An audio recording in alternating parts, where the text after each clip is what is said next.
So how about it? What could you have done differently to make the make things work with the narcissist? Nothing. Nothing. Because it was never about you. You you were only there as an object, period. We've talked about it. But it's easy when that relationship is broken. You're sitting there going, what did I do wrong? What did I do wrong? What did I do to push him away? What could I have done differently? The bottom line is they're broken people. There's nothing you could have done because nothing you ever do will be enough. It's being, hanging with a friendship or marriage or anything else with a narcissist is a little bit like they expect you to fill this cup, right? You want to be? You must fill this cup. You better fill this cup. Fill this cup. But they cut the bottom out of it. And then they expect you to fill it. And then they get mad because you're not properly filling the cup. But they're the idiots who cut the bottom out of the cup. So you keep pouring and pouring, and it's like an empty, it'll just keep pouring out. You'll never get that cup filled. And then finally they come to a point where they become angry with you not properly filling the cup. But then if you were to shape up the bottom and fill the cup, they would get angry because you did fill the cup. So they ask you to fill the cup, and you start filling the cup, they cut the bottom out. Then they get angry with you for not being able to properly fill the cup. So you tape up the bottom, and then you finally get the cup filled, and you didn't fill the cup right. And they're snarling because you did fill the cup. So then you empty the cup out again, and then they get angry for you for emptying the cup that they told you to fill. Or basically you're both supposed to fill the cup and not fill the cup at the same time. And if you really want to have a relationship, you better find a way to do that because they will have none of it. See what I'm talking about? There's nothing, you can't reason with that. You can't reason with it. So nothing you would have done had ever been right. Inevitably, the discard is inevitable. Because these people, they externalize their shame. They put it on you. They verbally and emotionally beat you up, and then they kick you out, and then all of a sudden they feel relieved about themselves. Find a new hit of supply, get that. Well, and then ultimately they start, devaluing that, and then they'll discard it and beat it up, and throw it away, and then find another hit of supply. And they will do this indefinitely because they're dead inside, and they need to pour life into that black hole of their sorry existence, and it'll never be enough. It will never, ever be enough. It's like somebody that's trying to drink their problems away constantly, and the only answer to life they know is to pour alcohol down their gullet. Now, I'm not talking about, social drinking like having a beer at a barbecue where friends do that, so on and so forth. That's not my issue. I'm talking about where there's something missing inside and you try to fill it with something else. And this is where the existential argument for Christianity comes in. Not Descartes. Blaise Pascal's, there's a hole in my heart that can only be filled by, Christ, so on and so forth. And, that's the emptiness that only Christ can fill, which I happen to agree with. But it's the same sort of existential void. They're trying to fill it with something, anything else. But they're just dead inside. I mean, they're really flatlined. A lot of times you can see it in their eyes, too. Their eyes just like glazed over or dead. And, like that. Or when they're angry, they're usually like that. Or they give you the mean stare or the condescending look or the I'm better than you eyebrow. All right, that's 3 looks at. I'm angry with you. Rage at you. Superior to you. Better than you at everything. But when they're not high on that, it's either that or something like that. All right? You can't reason with that. There's nothing you could have done. Nothing. Usually sometimes they will have financially bankrupt you, emotionally have bankrupt you, and once they absorbed everything from you they could get, you're an empty shell, they cut the cord, they discard, and go get another hit to fill the black hole. There's no way you could have done anything different, so do not kick yourself down. Just kind of be sorry that you ever met them, but it wasn't your fault. You got played,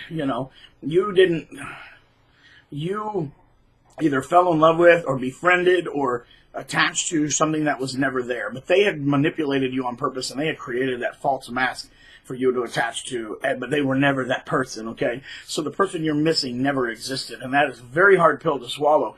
But the person you fell in love with or that person that you befriended, that person never existed. That's like me being friends with a Halloween costume at the Halloween shop. You know, this one's my friend. And those, I can say all of these different ones are my friend, but ultimately they're just masks and costumes. They're not people. And it's the same thing with the personalities of this narcissist. And there's nothing you could have done. There's nothing you did wrong. The only mistake you made, which wasn't a mistake, was you loved someone that could never, ever be loved. They don't want to be loved. They can't love back. You know, they don't want to be loved. They want to be admired. They want to be praised. They want to be given constant attention. But they don't want to be loved because they see love as a sign of weakness. It's weakness. They hate intimacy. It's beneath them. It makes them ordinary. It drags them. A loving relationship or a friendship is like dragging them down into ordinary. They are not like these ordinary people. Ordinary people are inferior freaking insects. They are living gods. And who is like them to be praised? I believe, honestly, this is the Jezebel spirit talking about in the Bible. And I could be wrong, but I doubt it. I mean, a lot of the signs, and I mean, if you study the story of Queen Jezebel, it was all about her. She was going to get what she wanted. Didn't matter who she hurt in the process. Don't remember the name of the man. If you know, post it below. I can't remember. I could pick up the Bible in the background, but I won't feel like doing it. But King Ahab had turned the northern kingdom of Israel towards the worship of pagan gods. Queen Jezebel, I believe she was Phoenician. You know, obviously worship pagan gods, but she was a woman of a very, very, very evil spirit. And there was a man that next to the kingdom that had, I believe it was a vineyard or some plot of land, and King Ahab wanted that. He wanted to buy it from him. The guy wouldn't sell it because that was the inheritance he had left for his kids. But Queen Jezebel says, don't worry about that. I'll get it whether he likes it or not. Oh, me, I'm God. So she had him murdered and just took it. I get what I want. No one's going to stop me. Oh, I'm God. Actually, the real God's about to show up and stop you real hard. And that's called death. That's called death. That's the great equalizer of all men. The one thing that all men fear and the one thing that all men are made equal by. And ultimately, Jezebel was killed when King Jehu came in and invaded the city. He marched up and called for the, who would rise up with him, and the slaves, I believe, threw Jezebel out the window. And she was so vain, she always liked to paint her nails or earrings. That doesn't make a person vain. I'm not saying that nail painting and that makes him vain, but she was very vain, and so she wanted to show people how important she was. Well, she was shoved out the window, fell to her death, and dogs ate her flesh and crapped her out, and the only thing left were her fingernails and her earrings. So, and the whole time I always wondered if when those dogs are eating her, if Jezebel's not sitting there going, the dogs are eating my flesh because they're admiring me. That's how important I am. I'm better than God. God got the last laugh, and he'll get the last laugh now. So, if these people don't, face judgment in this life, they will face it in the next.